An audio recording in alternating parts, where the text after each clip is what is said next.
রাশিয়ার সমর্থনে বদলাবে কি যুদ্ধের হিসেব? রাশিয়ার সঙ্গে হাত মিলিয়ে যুক্তরাষ্ট্রকে টাইট দেবে ইরান? পাকিস্তানে শান্তি আলোচনা ভেস্তে যেতেই রাশিয়া ছুটলেন ইরানের পররাষ্ট্রমন্ত্রী পুতিনের সমর্থন চাইতে নতুন কূটনৈতিক চাল। এবার কি তবে সরাসরি যুদ্ধে জড়াবে রাশিয়া? মধ্যপ্রাচ্যের স্থবির পরিস্থিতি নতুন করে অশান্ত হবে? ইরানের পররাষ্ট্রমন্ত্রী হঠাৎ মস্কো গেলেন কেন? প্রশ্ন একটাই, এটা কি শান্তির নতুন পথ নাকি বড় শক্তির ছায়ায় নতুন কৌশল? ইরানের পররাষ্ট্রমন্ত্রীর রাশিয়া সফরের পর কোন কোন সম্ভাবনা তৈরি হতে চলেছে?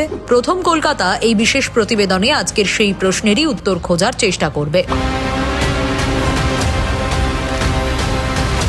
ইরানের পররাষ্ট্রমন্ত্রী আব্বাস আরাগচি সোমবার পৌঁছেছেন রাশিয়ায়। লক্ষ্য, রাশিয়ার প্রেসিডেন্ট ভ্লাদিমির পুতিনের সমর্থন পাওয়া। এর আগে পাকিস্তান ও ওমান সফর করে মধ্যস্থতাকারীদের সঙ্গে বৈঠক করেছেন তিনি, কিন্তু সেই আলোচনা খুব একটা এগোয়নি। ফলে এখন নতুন কূটনৈতিক সমীকরণ খুঁজছে তেহরান। বিশ্লেষকদের মতে মস্কো সফর কোনো আকস্মিক সিদ্ধান্ত নয়। রাশিয়া দীর্ঘদিন ধরেই ইরানের ঘনিষ্ঠ মিত্র। রয়টার্স বলছে ইরান এখন বহুমুখী কূটনৈতিক চাপ তৈরি করতে চাইছে, যাতে যুক্তরাষ্ট্রের সঙ্গে দর কষাকষিতে সুবিধে পায়। অন্যদিকে বিবিসি নিউজ মনে করছে রাশিয়ার সমর্থন পেলে ইরান আন্তর্জাতিকভাবে আরও শক্ত অবস্থানে যেতে পারবে।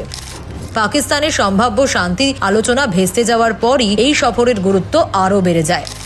মার্কিন প্রেসিডেন্ট ডোনাল্ড ট্রাম্প পরিষ্কার জানিয়ে দিয়েছেন ইরান চাইলে ফোন করতে পারে, কিন্তু শর্ত, পারমাণবিক অস্ত্রের প্রশ্নে কোনো ছাড় নেই। ফক্স নিউজে দেওয়া সাক্ষাৎকারে তিনি বলেন, চুক্তির শর্ত তারা জানে, বিষয়টা খুবই সহজ। এই কঠোর অবস্থানই আলোচনাকে আটকে দিয়েছে। এই সংকটের কেন্দ্রবিন্দু হরমুজ প্রণালী। বিশ্বের জ্বালানি সরবরাহের লাইফলাইন বলা হয় এটিকে। প্রণালীতে অবরোধ মানেই তেলের দাম বৃদ্ধি, বিশ্ববাজারে অস্থিরতা। ইতিমধ্যেই এশিয়ার বাজারে এর প্রভাব পড়তে শুরু করেছে। ইরানের কৌশল এখন পরিষ্কার, একদিকে আলোচনার দরজা খোলা রাখা, অন্যদিকে শক্তিশালী মিত্র পাশে আনা। মেহের নিউজ এজেন্সি অনুযায়ী এই সফর যুদ্ধ পরিস্থিতি পর্যালোচনা এবং অবস্থান সমন্বয়ের সুযোগ দেবে। অর্থাৎ এটি শুধু কূটনৈতিক সফর নয়, বরং একটি স্ট্র্যাটেজি অ্যালাইনমেন্ট। বিশ্লেষকদের মতে এখানকার সংঘাত আর শুধু ইরান যুক্তরাষ্ট্রের মধ্যে সীমাবদ্ধ নয়। এখানে যুক্ত হয়েছে রাশিয়া, আঞ্চলিক শক্তি এবং বৈশ্বিক অর্থনীতি। আল জাজিরা বলছে এই পরিস্থিতি একটি বৃহৎ শক্তির প্রতিযোগিতার রূপ নিচ্ছে, যেখানে প্রতিটি পদক্ষেপ বিশ্ব রাজনীতিতে প্রভাব ফেলছে। এই সফরের পর কয়েকটি সম্ভাবনা সামনে আসছে। প্রথমত, রাশিয়া সরাসরি কূটনৈতিক সমর্থন দিতে পারে। দ্বিতীয়ত,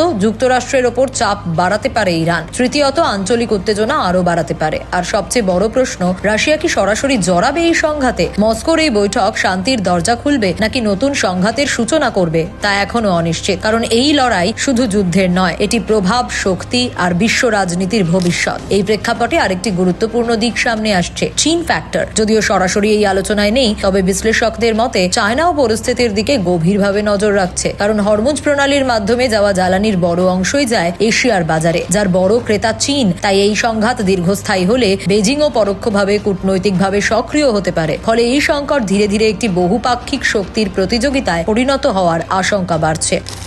অন্যদিকে রাশিয়ার ভূমিকা ঠিক কি হবে সেটাও এখনো স্পষ্ট নয়। ভ্লাদিমির পুতিন সরাসরি সামরিকভাবে জড়াবেন কিনা তা নিয়ে জল্পনা থাকলেও বিশ্লেষকদের একাংশ মনে করছেন মস্কো আপাতত কূটনৈতিক ও কৌশলগত সমর্থনের পথেই এগোবে। কারণ সরাসরি যুদ্ধে জড়িয়ে পড়লে বৈশ্বিক উত্তেজনা আরও তীব্র হতে পারে। তবে এটাও পরিষ্কার, ইরান রাশিয়ার এই ঘনিষ্ঠতা যুক্তরাষ্ট্রের জন্য নতুন চ্যালেঞ্জ তৈরি করছে, যা আগামী দিনে আন্তর্জাতিক সম্পর্কের সমীকরণ বদলে দিতে পারে। ব্যুরো রিপোর্ট, প্রথম কলকাতা।